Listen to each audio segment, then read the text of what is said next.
I didn't stutter, $480. That is outrageously overpriced for what you're getting out of these. If a motorized LEGO Technic set like this isn't meant for play, then it's worth even less to me. This price tag is just crazy and makes no sense at all. It's absolutely insane that LEGO thinks that's okay and will charge you even more. Like, that is just ridiculous to me. You came so far, why not just make it perfect? But my brain just cannot comprehend that instead, they either have this $4,000 I can't honestly say, as a person, Dear LEGO, I've been a huge fan ever since my grandmother gave me my first set for Christmas when I was 5. For almost 20 years, I've enjoyed building sets of any theme and letting my imagination create other builds. However, over the years, I've noticed a pattern that has begun to worry me. This chart shows the number of sets with more than 3,000 pieces released per year since 2002. Until 2015, LEGO only released 1 or 2 sets, skipping a few years. Between 2016 and 2019, they began releasing 5 to 6 sets. Since 2020, the company has launched more than 10 sets, and this year, 2025, we've received practically 20 sets with more than 3,000 pieces. Lately, LEGO tends to release larger and, therefore, more expensive sets. On the other hand, this graph shows the number of original themes versus licensed themes. The number of original themes was greater than the number of licensed themes until 2020. Currently, 70% of the current themes are licensed, which means that LEGO has begun to rely more on other brands instead of creating its own products. Finally, this one shows the company's revenue growth since 2003. As we can see, LEGO's current formula for generating higher revenues each year consists of releasing larger, more expensive sets and with more licenses. All of this, added with a gradual increase in prices, makes me doubt the direction LEGO has recently taken and its future. Most people who currently buy LEGO sets are fans in their 20s or older, that is, people who grew up with LEGO. I literally visited a LEGO store last month and only saw 5 children, 3 building with loose parts and 2 playing with minifigures. None of them were looking at the sets. Perhaps because they know their parents won't buy them any when they see the prices. LEGO is supposed to be an escape in a world dominated by screens and social media, a moment to clear your mind while you're building. If fewer and fewer children and their parents are interested in LEGO due to the emergence of increasingly affordable technological devices, who will buy the sets? Only your longtime fans? LEGO, your mission is inspire and develop the builders of tomorrow. Stop focusing on L-oriented sets and smart bricks. Go back to your roots. LEGO should be conceived primarily as a powerful tool that encourages children to think, build, and play, not simply a pile of plastic displayed on shelves and cases. Children don't care much about licenses. Stop using them indiscriminately to make us pay more than necessary and focus on developing products that truly contribute their creativity and learning. Revive classic themes like Castle, Pirates, and Space, or any other original theme you've stopped producing. Modernize and readapt them. I'm pretty sure both kids and adults would enjoy those sets. I also suggest including 1 or 2 pages of information about the set, and a few words from the designer in all instruction manuals, not just the adult sets. This way, you motivate children to read. Stop releasing massive sets that nobody asked for or needed. Only do it with concepts or ideas that really deserve it. You've already shown that more isn't always better, that a 1,000-piece set can look better than a 4,000-piece one. In short, quality over quantity.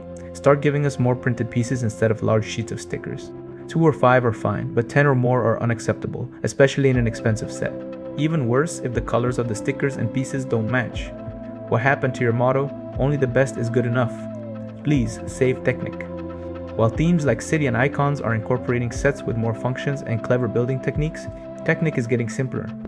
It's supposed to be at the forefront of functionality and complexity, but now 80% of the sets are licensed, mainly vehicles with the same features as 5 years ago. And the other 20% are sets that, with some luck, may have some interesting features. LEGO. What happened to the cranes, trucks, loaders, off-roaders, gearboxes, and pneumatics? Where did the essence of engineering and versatility go? Go back to those roots. I still remember the excitement I felt when I saw the LEGO Technic shelves in the 2010s. If these are meant to be display models, then go all in. Make them fully printed, give them custom rims and proper tires, add detail, make them beautiful. Just don't call them Technic anymore, because Technic used to teach.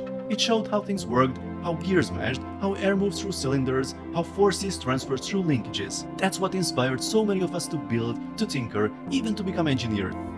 And above all, I ask you for something that many others are also demanding and that has already exasperated others. Lower your prices. It's something I've always complained about since I was a kid, especially where I live. Here, a Lego set costs on average twice as much as in the United States. And I know this also happens in many other countries, even worse. Come on Lego, please fix that. How is it possible that I have to pay double? Are taxes really that expensive? Brands like Apple, Samsung, or Microsoft cost at most 60% more in my country.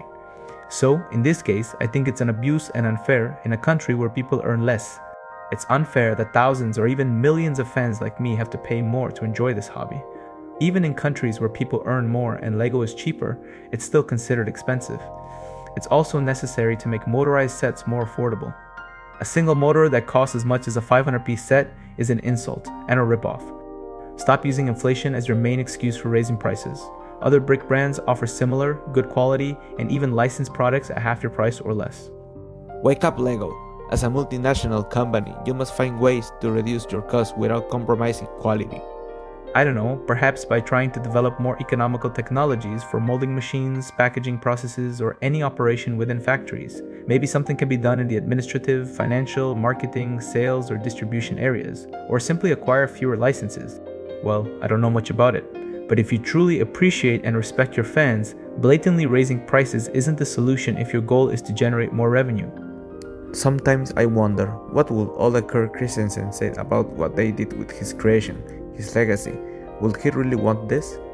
I say this without intending to offend or disrespect the Kirk Christensen family, but do they think the direction the company is taking and the prices they're charging fans are right? My dear die-hard Lego fan, please stop defending the brand. I know deep down you know that the prices and everything the company is doing isn't entirely right. Don't buy sets at retail price or on the day of their release, even if you receive a gift with purchase. Don't buy just for the sake of buying. If you continue to pay these prices, Lego will never change and will always keep winning. And you, my dear Lego ambassador, don't be afraid to express your honest opinion on all the sets the company sends you for review. If something doesn't convince you or is simply too expensive to recommend to your audience, say so directly. Lego will probably listen to you instead of watching this whole video. I'm calling on the entire global Lego community. It's time for the company to put an end to this. Please, let's unite for this cause, just this one. I ask that during the next month, you don't spend more than $200 in official physical or online Lego stores. Then in February, only $100, and finally in March 2026, you'll only go to stores to look and won't spend more than $20. I know it sounds complicated, extreme, and even impossible. We all feel tempted or have other reason to overspend, such as collecting. But it's a necessary action if we want real change. With all this, I'm not asking you to stop buying Lego. I'm asking you to stop buying from the Lego group. You can buy through authorized distributors and other resellers. And speaking of resellers, if any of them watch this video, I just want to ask the following. Don't be a scalper, and don't let greed control you. Sell the sets at fair prices, prices that fans deserve and resellers themselves would be willing to pay if they were consumers. You are a fundamental part of the community. Thanks to you, many fans get their sets at reasonable prices. So please, don't ruin it. Lego, it's your call. Do you want to be remembered as the brand that inspires millions of children, or as an expensive brand that offers the same thing to wealthy adults? It pains me to say it, but sadly that's how I feel right now. Lego, I love you as a brand, but I hate you as a company.